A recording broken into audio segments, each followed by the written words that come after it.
I don't concern myself with outside type of things. But I'm committed to his development, just like all of our rookies. So we'll continue to focus on getting our guys better, and that's what we'll stay committed to, and that's what's important to me. Welcome, everybody, to the Sports Culture, all things sports. It's Jay Banfo, and we got to talk about Shedeur Sanders. But before we get into that, like, comment, share, subscribe, and thanks for your support. So, the Cleveland Browns wrapped up preseason football by defeating the Los Angeles Rams 19-17 on Saturday. This was a very important game for the two rookie quarterbacks, Dylan Gabriel and Shedeur Sanders, as they continued to compete for the backup quarterback position. Dylan Gabriel entered the game in the second quarter and looked really impressive. He went 12 for 19 with 129 passing yards and one touchdown pass. He also executed a near-perfect 2-minute drill in which he finished it off with a 3-yard touchdown pass. He had a good bounce-back game from his previous outing in which he threw a pick six and had a fumble loss. On the other hand, Shedeur Sanders struggled as soon as he entered the game. Sanders finished the game 3 for 6 for only 14 yards passing. He got sacked 5 times, only got 1 first down, and the total team offensive yards when he was in the game was minus 9 yards. Now, I'm not surprised Sanders had a game like this. We have to remember, he was a 5th-round quarterback who has been coached by one person his entire life, his father, Deion Sanders. The learning curve from college football to the pros is huge, and Sanders is going through the typical journey of a late-round pick. However, a lot of people don't see it that way, and they are actually accusing the Cleveland Browns of trying to sabotage Shedeur Sanders. The media has given every excuse as to why Sanders played like trash.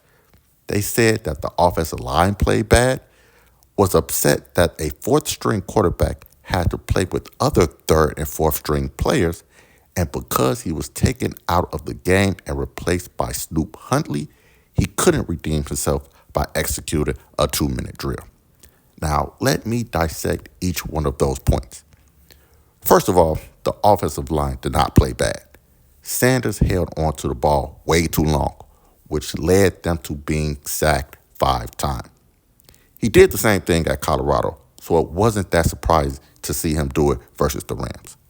Secondly, why would a 4th-string quarterback be playing with the ones and twos when everybody is healthy? That has never been the case in the NFL.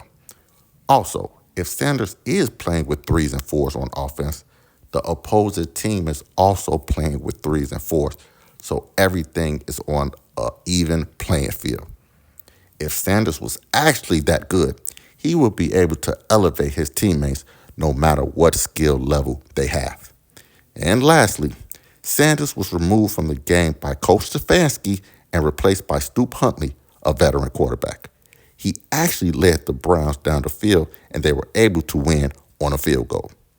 Now, people in the media wanted to see Sanders get that opportunity to operate a 2-minute drill, and I understand that point. But nobody is looking at it from the point of the coaches. Shedeur Sanders was given 5 drives in the game to produce something, and he did absolutely nothing. Based on those drives, why would the coaches trust him to lead them down the field? In the words of Coach Herm Edwards, you play to win the game, whether it's preseason or not. The coaches felt like Snoop Huntley could actually lead them to victory, which he did. When Shedeur Sanders dropped to the 5th round of the NFL draft, people's expectations of him as a quarterback should have changed. Being a late round pick means you get limited opportunity to showcase your talent. But when you do get those opportunities, you have to show up and show out. Now, Sanders had a bad game, but I think he will be fine. Now that the regular season is about to start, the media can focus on the players that will actually be playing in the game.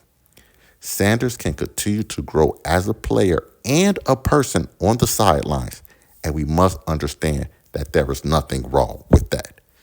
Now, with that being said, like, comment, share, subscribe, and I'll see you next time.